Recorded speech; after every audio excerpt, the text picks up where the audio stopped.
Greetings, this is Halfling 13, and it's June 9th, 2024.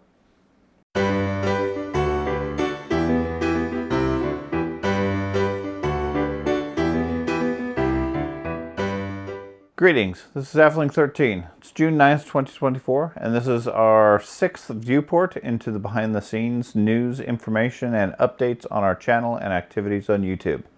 Welcome, and thank you for watching the video. So let's start off with past events. We had several different ones that happened over the last week or two. The first big one was episode 81 of Star Wars Legion that was released actually about just over a week ago. It's old news. I commented about it last week. What's notable about that particular video, it was the first release of the Republic Clone Commandos and the Imperial Range Troopers. And for our videos, for our small channel, it's doing surprisingly well. The metrics are running about twice as high as typical numbers, generating quite a bit of extra interest, a lot of extra views. I think last time I looked, it was up to 750, 800 views or so over just over a week, which for our channel is wonderful. That's a lot of views for us. Obviously, it's small potatoes for any of the bigger channels, but for us, I'm quite happy with it. Obviously, there's a lot of interest in new release figures, and so we'll certainly be doing more of those as additional models are released. I think the next one coming up, probably, I believe it's in July, is the Bad Batch clones. Be a bit more challenging to paint since they're all slightly unique, but hopefully we'll get those painted up within the first few days and then ready for battle reports within that next week. So stay tuned for that. We also completed episode 82, which was released this last Friday. That was a battle between the Geonosian Separatists and a rebel force played by General Carter. The Separatists were being played by General Thad.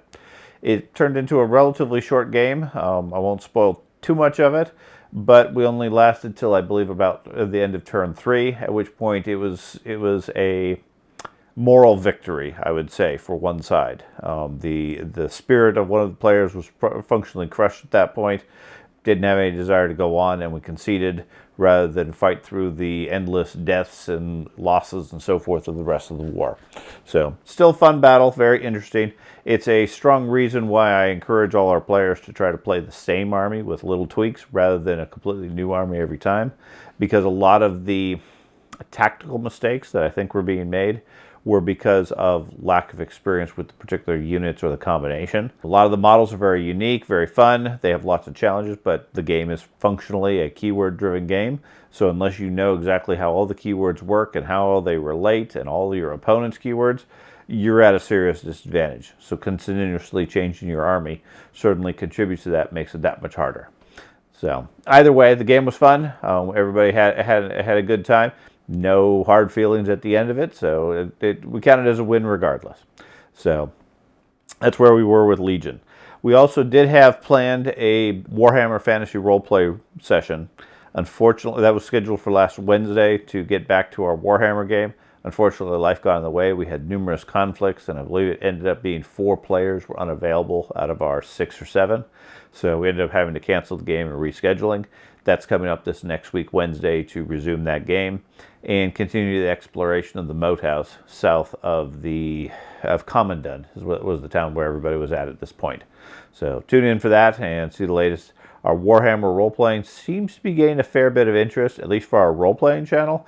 It's doing decently well. 50 or so views, which, for our videos, is pretty good. Very happy with that, and hopefully our audience will continue to grow. We did manage to do a Pathfinder session this last weekend. We ended up doing the first session of our Kingmaker session. That is an old Paizo campaign that was very successful. Eventually got turned into a video game. The video game was more successful, so Paizo decided to revise and rewrite it, add in a bunch of the content from the video game, and expand the overall adventure into a collector's edition, rewritten for 2nd edition Pathfinder. So we're currently running the group through that.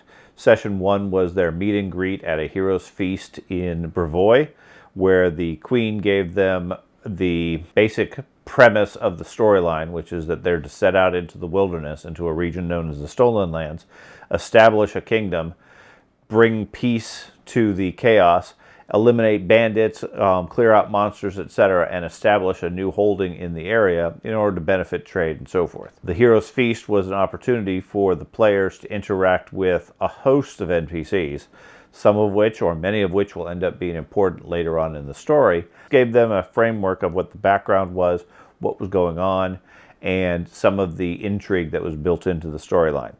Specifically, it played out as several rounds of social interaction over the course of a 2 or 3 hour feast of the characters. And each sequence, each course of the meal, the group was given an opportunity to interact with one or more of the NPCs.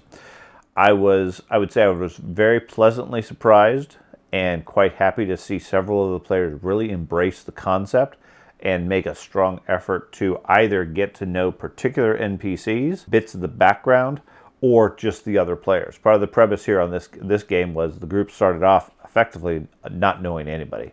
Other than what minimal they had shared amongst themselves, they really didn't know anything about their characters, about the other characters that were in the group, other than there's 7 of them, they all got an invite, they all volunteered, and they were all assigned functionally to the same team, compared to 2 other teams that were heading to the same location.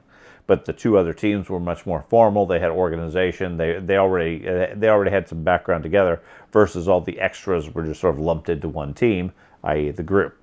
So during the interaction, during the roleplay portion, several players took it upon themselves to engage with the neutral NPCs, which provided an avenue to find out background information as far as the story, who the major powers were, how they're interacting, what potential enemies they might run into, and so forth. They got some clues there. Other players focused in on key NPCs that might become allies or potential enemies later in the story, and got a lot of useful information there, depending on skill rolls, which overall were fairly lacking, mainly from a dice rather than a lack of skill.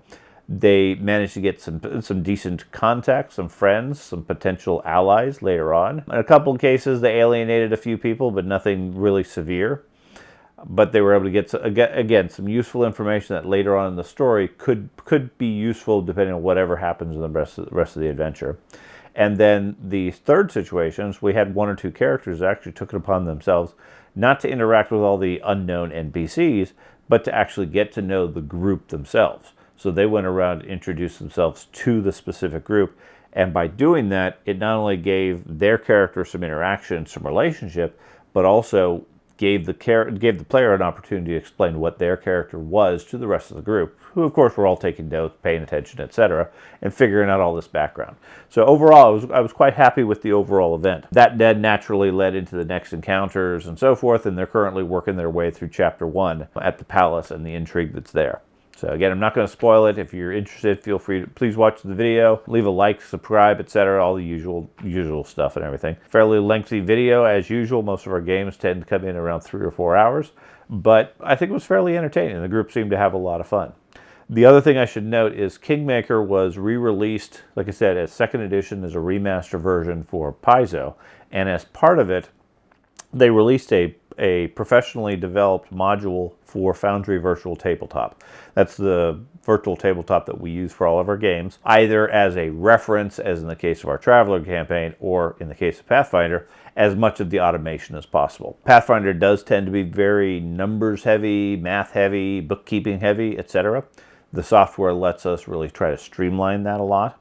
And although the group isn't fully up to speed on a lot of the automation, there's still a bug here or there. They've really started to embrace it, and there's a lot of advantages to using that software where you can click to make your attack, and you click to do the damage, and I can click to mark it off on the enemy, and it keeps track of all the initiative and all the stats and all the resources and everything else. That actually has turned out to be fairly useful, very helpful for the overall group, and they really enjoy it. That's all standard Foundry, virtual tabletop, whatever virtual tabletop tends to do those sorts of things. What this package did with Kingmaker was added all the automation and all of the content of the adventure itself. So not only did you have all the maps pre-designed, pre-developed, with all the walls, all the line of sight, all the secret doors, etc. already there, you have all the text available for the module to be able to pull up what you need, All the creatures and enemies and foes and NPCs have icons and graphics and art and everything it's all the professional level.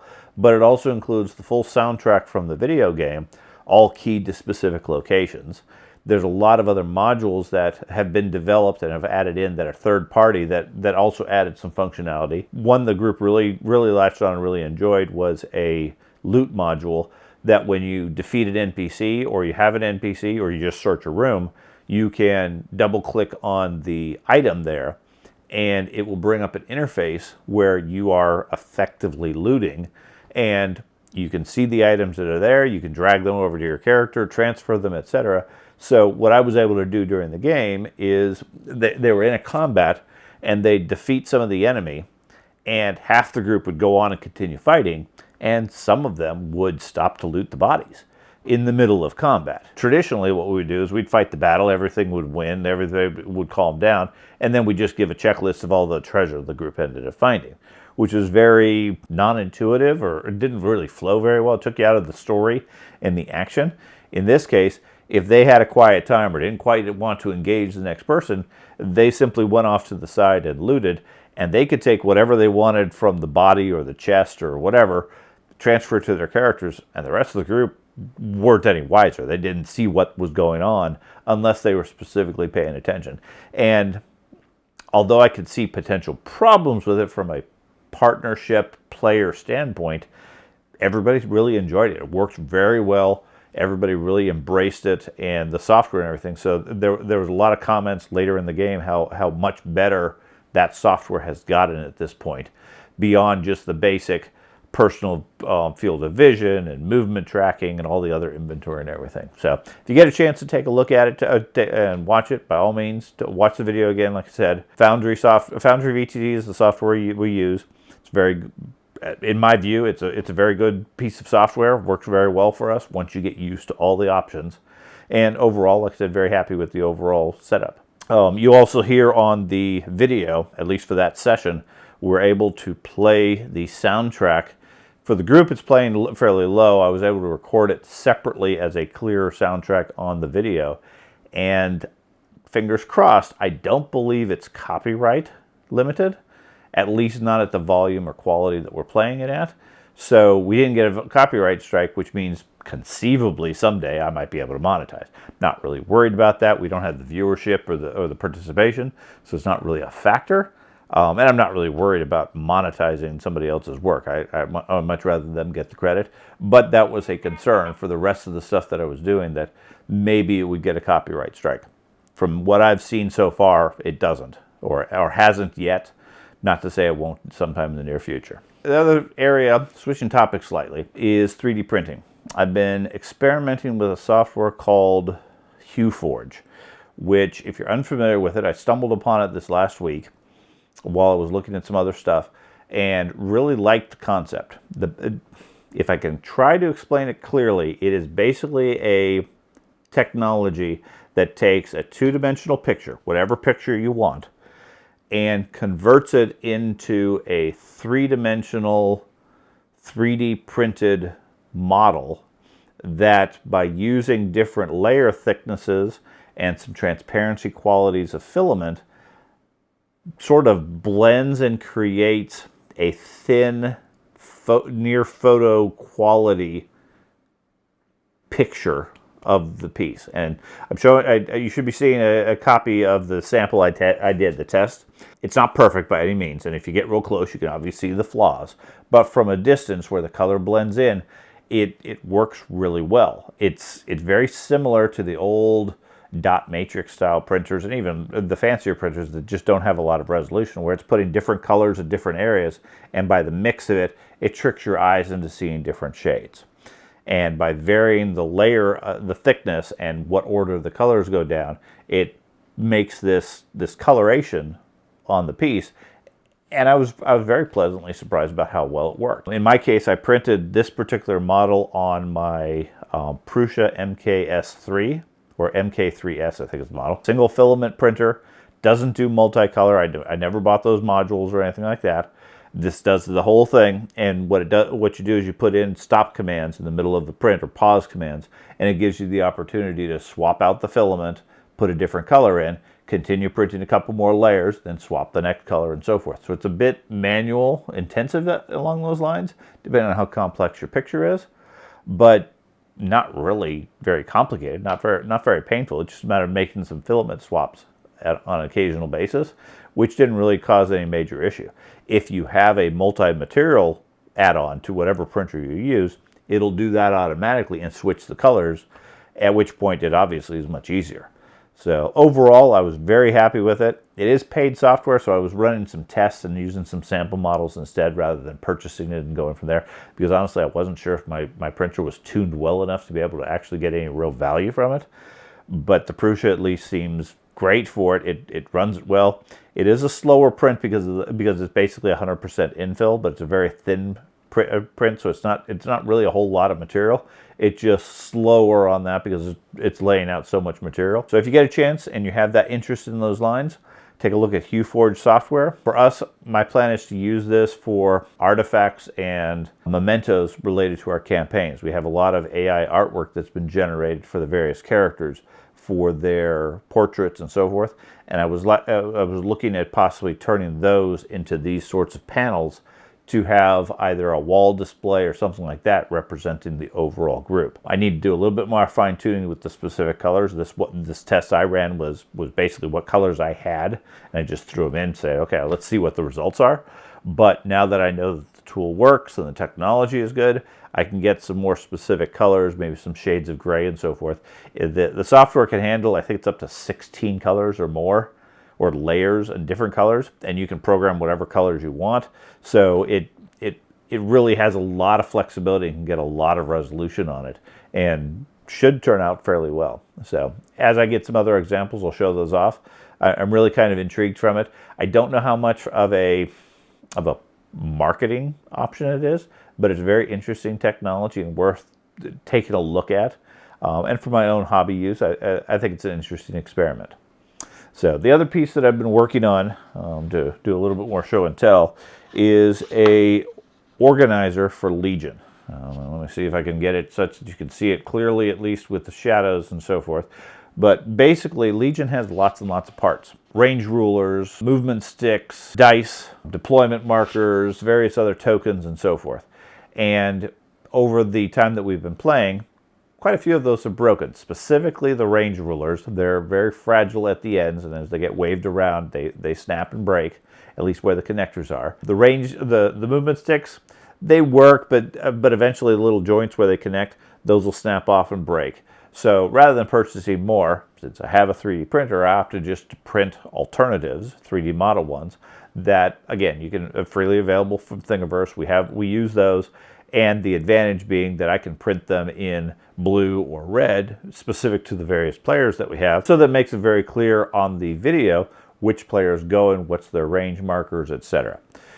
The problem with all those parts and pieces is you have no way to keep them organized. A lot of times we'd have all these pieces and they just be scattered around. It gets very, very confusing and very distracting during the game. So my theory is, okay, let me build a big tray that everything slots into, everything fits in, that A, keeps it organized during the game, and then B, because it's a two-sided piece, you can put the lid on it, close it up, take it with you to a store or a competition, and you have all your tools ready to go, organized, etc. It has a spot for standard size cards, be it your unit cards, your upgrade cards, a collection of tokens, etc. All the extra things you have. And basically the design in my mind is this is your army in a box with all the tools you need to play the game, as well as obviously your miniatures that you would presumably have in a more customized box or whatever size you need to keep them safe.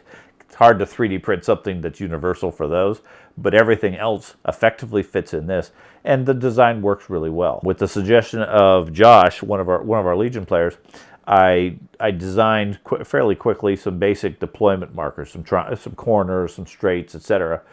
on the woodcutter that fits into this box.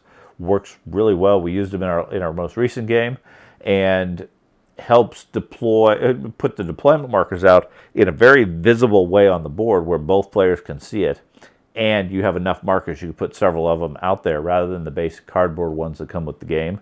They tend to get lost in the rest of the landscape. The only problem I have is that there's a slight convex bow in the panels that I printed, so the center of it is actually bowing up, where the sides actually stayed very solid and secure. I think it's a flaw in the internal structure and there being too much or too little. I'm not 100% sure. It's not much. It's only a couple of millimeters on either side, but it's enough that the lid doesn't really snap shut and really hold strongly. It holds well enough, and with a strap around it, it'll be perfectly fine for travel, but not 100% satisfied with it. The problem is it costs so much filament and time, I don't really want to reprint them unless I can honestly solve that problem, and so it's just not worth it. I will make the STLs available to my membership on YouTube, so if you're a member of the Star Wars Legion YouTube channel, where we post all our videos, I make this and other designs freely available to any members for their personal use. So I'll be adding that probably in the next week. Feel free to tinker with it, print it out, use it however you wish, along with the other designs, of course. And if you get any value out of it, let me know. Otherwise, like I said, I don't think it's too big, and I'm not really, I don't consider it professional enough, at least how I can print it, to make it a production level item that I can put on Etsy or something like that to sell. But I do want to make sure everybody has options to use the design if they have a desire. Switching over to our future plans. A big one was a new game that we recorded yesterday, or Friday by the time this video came out. I'm recording this on Saturday. We played on Friday night. In episode 80, if you watch that episode for Legion, we did a giveaway for several of our token organizers, the little blue and red arrows that we put on the board. Every so often, I'll give away a set of 15 of each color of those to one winner who watches the video, finds the keyword in the video, and leaves a comment along it. Then I randomly select one of the comments, and they win these tokens. And I'll ship them wherever they want within the U.S. I don't ship them outside of the U.S. because of extra cost. And since it's all coming out of my own pocket, I'm trying to minimize that. But it's something small I can do for the viewers. Anyways, for episode 80, we did the drawing, everything worked, everything just fine. When I finally contacted the winner, they sent me their shipping address, which happens to be Dayton, Ohio. And as I mentioned, probably here or there, I'm based in Dayton, Ohio. So immediately there was a connection there, and I reached out to him. Turns out the guy who won, by the name of Dan, lives the neighborhood over, about 20, 30 minutes or so, real close, and actually plays Legion with some regularity at one of our local gaming stores, Game Haven, with several of our other players. So our group functionally already knew him. He was an associate and a competitor at these various games. So got to talking with him. Obviously, I mean, he certainly still won the tokens. He quite kindly said, okay, yeah, don't bother shipping them, because instead what he wanted was to play one of our games. So on Friday, we hosted Dan as a guest general with his Empire army, playing against William and his Shadow Collective army. William specifically wanted to go up against a new player, so we gave him the opportunity with this. And as part of the process, Dan, of course, gets his tokens that he won. And we have a new potential player for our group, which is great. Dan also runs a couple of other competitions locally in the area with other players so we may have some opportunity to slowly start expanding our player base and adding some more people to the overall mix, which give a bit more variety, etc. The game itself went very well. Very impressed with Dan's abilities, his knowledge of the rules. He actually corrected a number of things that we were doing wrong, incidental things that we were just doing out of order. For example, the deployment phase, there was a key difference there that we were doing that doesn't make any difference on the videos, but at a competition level, tournament level, is relevant, and so we need to change our process for that. Dan actually has gone to the World's competition at least a couple of times. The army he was currently using, an Empire army, ended up, he said he won 2 out of the 4 games the last time he went to Worlds. So he's fairly knowledgeable in it. It's a very strong army. And he's played the army on the order of 15, 20 times or so, which admittedly gave him a fairly strong advantage going up against William, who was coming up with a whole new design for his current army. He's paid Shadow Collective, didn't play this particular combination, so he was fairly limited on his ability to evolve and adjust his tactics. Either way, the video was fun. Everybody had a good time. The recording session did go long because we got very talkative, very social, since nobody really knew anybody. We had quite a few of our players there just as watchers or viewers, just to meet the new player, get to know everybody, and introduce themselves. So it was a very social event. As a result, our recording session ran about 5 hours, and the wife was starting to get a little bit annoyed with everybody being there that late. Either way, that episode I'm working on editing at this point. I'm hoping, fingers crossed, it'll be ready by Friday. But given that the lengthy recording session and my work schedule, I may not get it done in time this week, which will put me about a week behind. It'll come out the following week at that point. Hopefully that'll get us back on schedule. Related to Legion, we have a couple of longer gaming sessions coming up due to some other changes. I'll get to those in a couple of minutes, but we're hoping to do a series of games specifically with General Andy, who plays our rebels and really is fond of Tauntauns, but hasn't had enough regular games to really practice and learn the army. So I've offered him several sessions over a given week to play different players, keep the same army, really learn the details, and walk through it all so that he can get a lot better and then come back stronger to play other players and really get that focused experience. If we can actually do that and hold to it, that should give me quite a few videos to edit, which might get me actually ahead of schedule and get us back to much more of a regular routine every week. We're good to go. Otherwise, a one-man show is challenging between all our other games, work schedules, and other activities. So we'll have to see. But like I said, fingers crossed this first video will be ready by next Friday. We'll see what I can end up accomplishing. So the other thing that we have coming up tomorrow actually is our resumption of our Traveler game. This is our Pirates of Drinax campaign using Traveler and Shadowrun as the game. First session we did, I think, about a month and a half ago now, in which the group were volunteered, hired, whatever you want to call it, as privateers for the Kingdom of Drinax.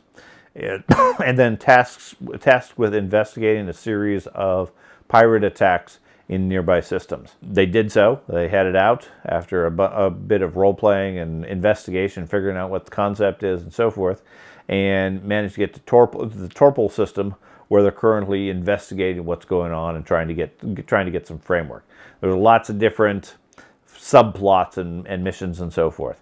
Since we haven't played it a month and a half, it'll be interesting trying to get everybody back into the curve of the game and so forth. I did take quite a bit of notes at the time, so I know all the details of what was happening. Otherwise, I'd be lost myself. And so that should get us going again, and then we'll see where the group goes. They have a couple of different leads to follow up on and several personal goals that they each have, and it'll be interesting to see how far they go. So again, that'll be posted. We're playing the game tomorrow, and then on schedule to get posted this coming Friday. So tune in then if you're interested in our Shadowrun game. And then of course, then Wednesday we have our Warhammer game. Again, fingers crossed, schedules keep steady. Apparently schedules are very difficult right now with football and other summer activities. That's taking quite a bit of time and causing some distraction with a number of our players. Of course, all of us agree that life comes first before the gaming. So that causes a lower priority at times. Although everybody wants to continue the story and have fun, they have other responsibilities. So we'll have to see how that goes. Related to those responsibilities and challenges in life and so forth, unfortunately, we have to postpone our planned Axis&Allies game. This was scheduled for June 17th, 18th, 20th, and something like that. It was 3 or 4 days long over the course of that week and the following weekend. A couple of people had taken some time off. We had lots of props and lots of maps and other pieces and so forth, all gearing up for it. And over the last week or two, since the game we're geared up for 9 players all at once, it's really difficult to get 9 adults to have that much clearance on their schedule for a given week. There are just too many things going on. And we slowly lost several players. I think by last count we had lost 4 or 5 of the players out of the 9 that are just not available due to travel, unexpected commitments, other things going on, etc. We just have to postpone. So as a long shot, I'm sort of aiming for the July 4th U.S. holiday. That's a long weekend, but I don't know what everybody's plans are. That's a possibility, but like I said, it's a long shot at this point. We'll have to wait and see when we can end up fitting it in. So right now we don't really have a locked-in date. So if you're curious about that, check back, find out. I'll let you know as soon as we have a date. As always, I don't plan on videotaping it or anything. It'll just be some pictures here and there. And I'm just curious to see how well and if it actually works. But right now we're delayed due to lack of availability. That's pretty much the news, both past and future. The other segment I wanted to start adding to this is I would say a metrics report on our overall channel growth. If that's not of interest to you, then I appreciate your time and effort. Feel free to tune in next week for any updates. If you are curious about the behind the scenes, how the business works sort of thing, then I wanted to go over a couple of key metrics as checkpoints that I can then update on a weekly basis, monthly basis, etc. Basically, the idea is how much volume are we getting, how many viewers are we getting, what's our subscriber count, and if and when we ever make any revenue off of this, how much that might actually be. If you have well, I'm going to start off our viewer membership, our subscriber count for the YouTube channel for Legion is, as of tonight, 691. If you have a channel with 691, how much, if any, money do you make off of YouTube? Simple answer is 0, because you don't make any money at all unless you get memberships or, I guess, conceivably super chats if you do live streams, which we really don't do to that level, or you get to 1,000 and then you start getting monetization benefits. No clue how much that comes to, if and when we get to that point. But at 691, we're getting close. I'm optimistic that by maybe the end of the summer, we might hit the 1,000 mark. And at 1,000, you, in theory, make a few dollars. You start to get some attention of sponsors and so forth. I'm very much eager and interested in that. I'm curious what, if anything, there would be. But if I could maybe get something a week or so before release date, that would be helpful as well. We're just not that big enough to draw any of that attention. And at 691, we're close. We're almost there, but that's where we're trying to grow. On the role-playing side, the role-playing channel, although the videos are much older, in a lot of cases, our content, better said, our library is old, but we have newer videos.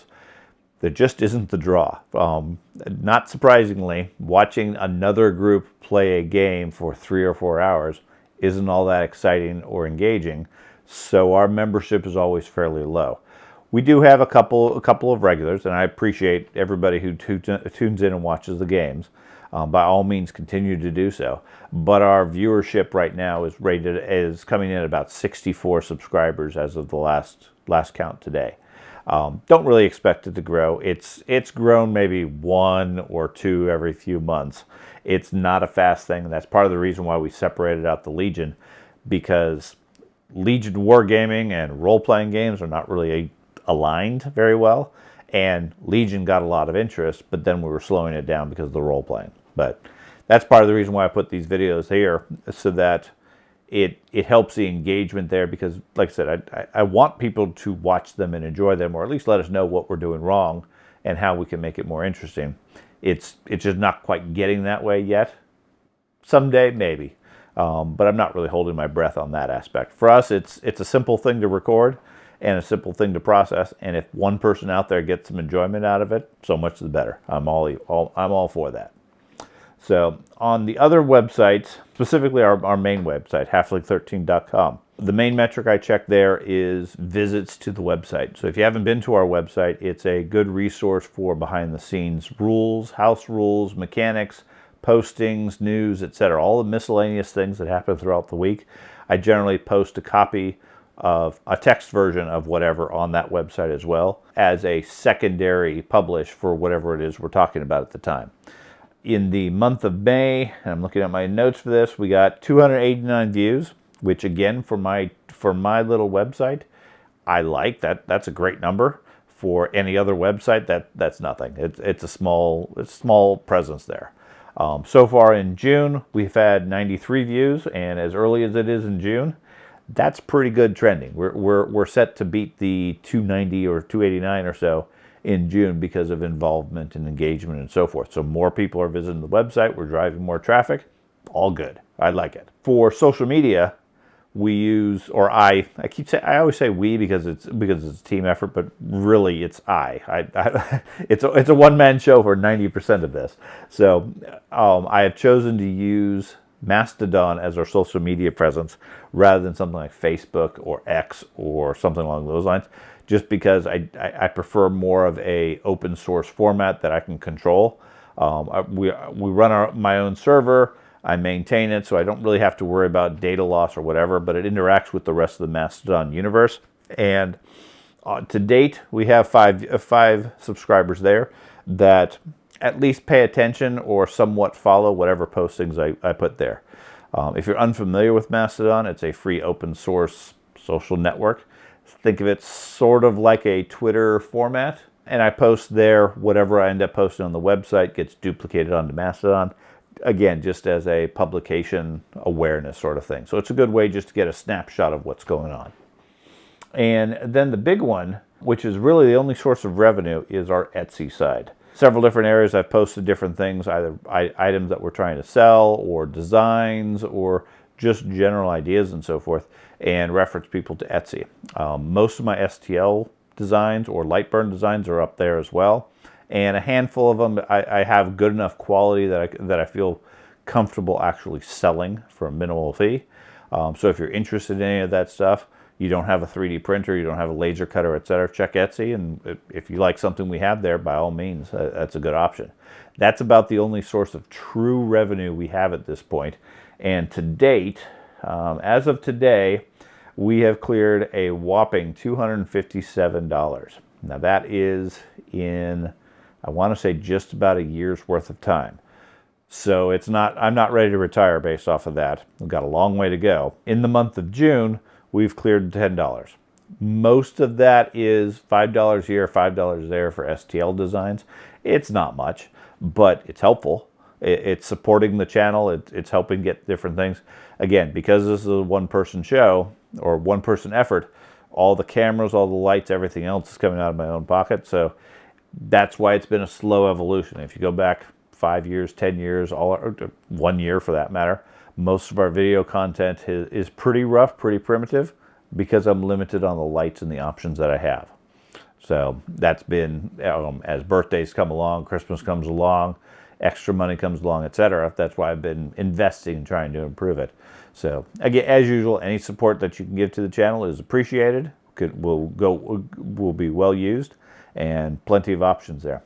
Probably the best option I would see is joining the channel through the membership on the Legion side. I think it's $3.99, $4 a month or something for the membership. Gives you various perks like some icons if you're on any of our live channels. But the main thing, the real tangible benefit, is everything that I have design-wise, whether I post it on Etsy or not, is available to any member. I just add it to the library. You're welcome to get it. It's all included as far as that membership, as really the significant tangible thing. I mean, thanking people on video is nice, and I'm sure some people like it, but most people are interested, okay, what can they actually gain from it? So that's the main thing I drive for it. Someday, maybe this channel will it makes some significant money. I'm not really holding my breath. It's not my retirement plan, but it's a fun hobby and a nice diversion. If I end up making some money off of it, or at least supporting it and getting better equipment, or maybe being able to buy some of the miniatures, then so much the better. Otherwise, it's something I'm going to continue doing just because I enjoy doing so. So anyways, I'm starting to ramble at this point, and hopefully my batteries won't go dead.